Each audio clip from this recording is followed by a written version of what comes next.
নমস্কাৰ বন্ধুসকল, মোৰ ইউটিউব চেনেললৈ আপোনাক স্বাগতম জনাইছোঁ। বন্ধুসকল, আজিৰ ভিডিঅ'টোত মই আপোনালোকক জনাই দিম যে ইংলেণ্ড দেশত এতিয়াও কিয় ৰজা আৰু ৰাণী আছে। হয়, আপোনালোকে জানে যে বৰ্তমান এতিয়ালৈকে ইংলেণ্ড দেশত ৰজা আৰু ৰাণী আছে। দেখা যায় যে আমাৰ বিশ্বৰ সকলোবোৰ দেশতে প্ৰায় এতিয়া এনেকুৱা ধৰণৰ কোনো ৰজা ৰাণীৰ নিয়ম নাই। সকলোবোৰ দেশতে প্ৰায় গণতান্ত্ৰিক নিয়ম চলে। কিন্তু দেখা যায় যে ইংলেণ্ড এনেকুৱা এখন দেশ য'ত এতিয়ালৈকে বৰ্তমান কিন্তু ৰজা আৰু ৰাণী থাকে। এটা কথা হ'ল এইধৰণেনো এই ইংলেণ্ড দেশখনত কিয় এতিয়ালৈকে ৰজা আৰু ৰাণী ৰাখিছে, এই সংক্ৰান্তত আজিৰ ভিডিঅ'টোত আপোনালোকক মই সবিশেষ সকলোবোৰ জনাই দিম। গতিকে আপুনি ভিডিঅ'টো শেষলৈকে চাই থাকিব। চাওক, ইংলেণ্ড দেশখনত আচলতে এইদৰে ৰজা আৰু ৰাণী থকাৰ তিনিটা কাৰণ আছে।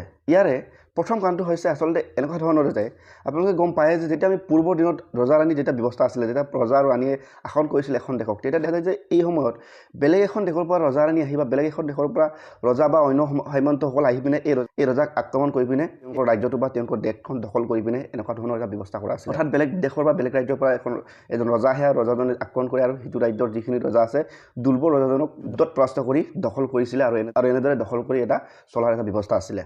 এটা কথা হ'ল এইদৰে যে এই আগত তেনেকুৱা নিয়ম আছিলে, ইয়াত লক্ষণীয় কথাটো এইটোৱে আছিল যে ইংলেণ্ড এনেকুৱা এটা দেশ আছিলে যোনটো দেশৰ ৰজা ৰাণী পূৰ্বত যিখিনি সময়ত তেওঁলোকৰ ৰজা ৰাণীৰ যি ব্যৱস্থা আছিলে, এই ব্যৱস্থাত ইংলেণ্ড দেশৰ ৰজা ৰাণীক কোনেও পৰাস্ত কৰিব পৰা নাছিলে। এই সময়ত তেনেকুৱা কোনো ইতিহাস নাই যে যোনটোৱে ইংলেণ্ড দেশৰ ৰজা ৰাণীক কোনোবাই পৰাস্ত কৰি পিনে এই দেশখন কোনোবাই দখলত লৈছিলে বা এই তেওঁলোকৰ ৰাজ্যখন কোনোবাই দখলত লৈছিলে, তেনেকুৱা ধৰণৰ কোনো ইতিহাস নাই। গতিকে এইদৰে এই ৰজা ৰাণীটো কোনো মানুহে এইদৰে পৰাস্ত কৰিব নোৱাৰাৰ বাবে তেওঁলোকৰ এই যিটো বংশানুক্ৰমৰ যিখিনি ৰজা ৰাণীৰ যিখিনি বংশ, এই বংশটো এতিয়ালৈকে চলি থাকিল। গতিকে এইদৰে চলি বৰ্তমান এইদৰে চলি থকাৰ কাৰণে বৰ্তমান এইদৰে এইখন দেশত এইদৰে ৰজা ৰাণীৰ ব্যৱস্থাটো ৰখা হৈছে। ইয়াৰ পাছতে 2 নম্বৰ কাৰণটো হৈছে আচলতে ইংলেণ্ড দেশখনত আপোনালোকে যদি দেখা যায়, আচলতে যদি ইংলেণ্ড দেশখন যদি চোৱা যায়, এতিয়া ৰজা ৰাণী থাকিলে কিন্তু তাত সম্পূৰ্ণ এটা ডেমক্ৰেটিক চিষ্টেম, অৰ্থাৎ গণতান্ত্ৰিক চিষ্টেমতে চলে।